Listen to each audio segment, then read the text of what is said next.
refit of the chamber has to come up to the same sort of standards as are applied during manufacture of a chamber. The chamber itself is about 5/8 of an inch mild steel. It was originally tested to 185 psi. The coatings on the chamber have to meet certain standards, particularly the internal ones, because you don't want the volatiles coming off and contaminating the atmosphere. The chamber will be pressurized and certified by TSSA before it goes into service. When patients come into the chamber, they have to be in there with a tender always, and perhaps a physician if the problem that we're treating is particularly serious.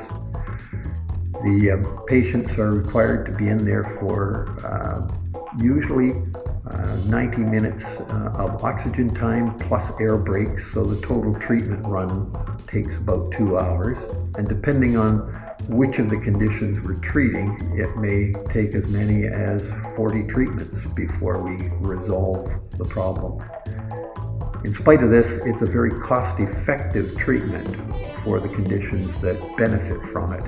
And in some instances, it's the only treatment that can deal with the problem, particularly diving problems, some of the other issues with gas gangrene, with non-union fractures that have not responded to all of the other attempts. It's usually the treatment of last resort, but there's a hope that with further research we'll find that earlier intervention in some cases would be a lot better idea.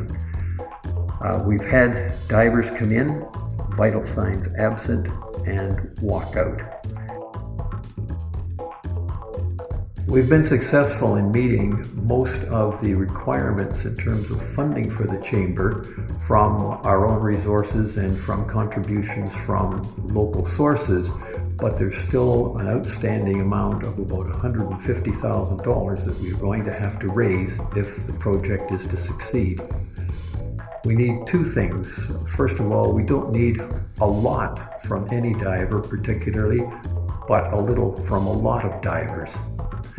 Also, we need your support in terms of testimonials regarding the value that the chamber has had to you, either because you've been a patient that's been treated successfully, or because of the reliance you've had on the chamber's presence here that's made you feel like your diving is safer when you're in Tobermory.